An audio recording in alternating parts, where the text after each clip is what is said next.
introduce yourself. Where do you work?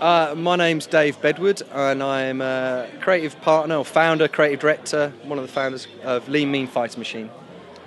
Nice to meet you. First time I've spoken. Yes.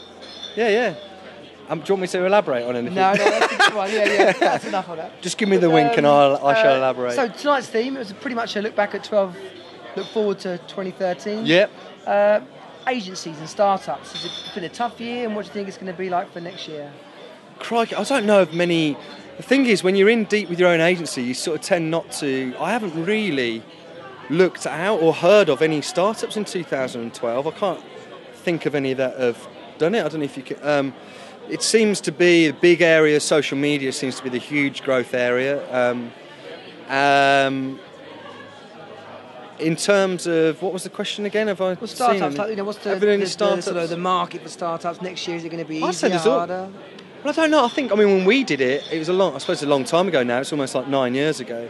And I think the best sort of thing for us was that we didn't know anything. You know, we sort of talk about this a lot, this ignorance thing, but we didn't have any reasons. We didn't know why we shouldn't do it, basically. And I think if you think too much about stuff, you won't do it. You'll find enough reasons not to do it. And I can't see why it's any different now than it was in 2004, really. I think if you get people who've got the hunger to do it, they don't talk themselves out of it, get on with it and get them doing it. I'd have thought, actually, it's probably contrary to what a lot of people would think with the austerity and big agencies taking over. I think there's always an area or a market for people who have got good ideas, who just get stuck in and make it happen. If you've got that attitude, I think I'd start up another agency now in a blink of an eye. That's not what I'm going to do, by the way, just to put a message out to my other partners. And for agencies that are already exist in terms of growth or acquisition, what's it been like this year, and how do you think it's going to go next year? Well, the big thing, I suppose for an agency like ours, I don't know that many independent. When we came out, there felt like there was always new agencies starting up, and there was a lot of independent digital agencies, and as time has gone by, you know, these agencies like Glue was bought, and you know there's other agencies that have been bought and rolled into the bigger models, and I think there's an inevitability with that the big agencies will sort of start to dominate, because they have got the sort of the relationship with clients, and I think marketing it's something that needs big ideas, and they tend to come from above the line agencies. So I think I'd imagine there'll be more on the horizon acquisition wise. It all depends what you want, isn't it? Really, I think the problem with big agencies, especially in the UK, is that they see. I think they just sort of see digital as a bit of an add-on still, and not the main event, which I think it is the main event now in terms of media, how people consume stuff. It is the main event, and in America they have more of a centre-out approach. So with Crispin's in its heyday, and where you have an idea and then it moves into whatever media is relevant. And I think maybe in the UK there's still very much a top-down approach, where you have big agency have an idea, then they drag it through all the rest of the channels, saying you have to make it look like this. And I think once a couple of the big agencies work out, I think they probably have worked it out, but get the politics right and stuff, where it's more of a centre-out approach, I think the work will come that much more powerful, and then probably the independent agencies will sort of be probably few and far between, I'd imagine. Thank you. And 2012, jobs-wise, people getting into the industry, been quite a tough year. Do you think that's going to carry on, or is there going to be more opportunity for people entering the industry next year? I think it's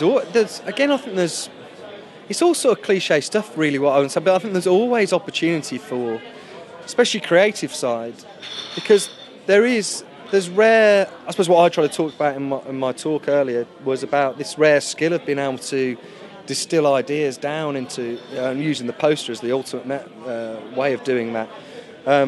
When we get creatives come in, if someone can do that skill, I think it's rare. You don't see it very often now. Either they all working above the line, or in digital it all ends up being what the latest platform is and not really thinking about the idea. So jobs-wise, creative, I'd say it's as rich as ever, really. We get lots of teams come in still. We've got lots of opportunity. You've got great ideas and you can think strategically. I think it should be a great year. I can't see why not. And for people who are at a stage in their career? Is it a time to stick in your job? Is it time to look for promotions? Is it a time to move on? What kind of advice could you give people in the latter stages of their career? Oh, crikey. I mean, I really wouldn't know. I only know. I mean, we all know the doom and gloom surrounding us and predicted for the next 5 odd years or whatever. But in our own sort of business, it just seems nothing but sort of opportunity and growth, really. And like I say, maybe that's because digital's taking more of the share of spend from the traditional stuff. I don't know, but if you are in your senior role or whatever, if you're a senior role in a big agency, I think moving to independent agencies is always a good way of jumping up. I think digital is always quite young people who are entrepreneurial and they get stuck in. You've got people who are like account directors who probably in a big old agency would be not up to that level yet. Bigger ones work on a slower sort of career path to digital, and digital's a little bit more Wild West, and you can get yourself ahead. So I think there's always great opportunity to jump over to digital and sort of progress your career. And there's always that entrepreneurial bit. Yeah, that entrepreneurial bit. I think like Mark was talking about earlier with the little printer. It's a product idea. There's no boundaries of what you could possibly do on digital. So I think it's to be a good year.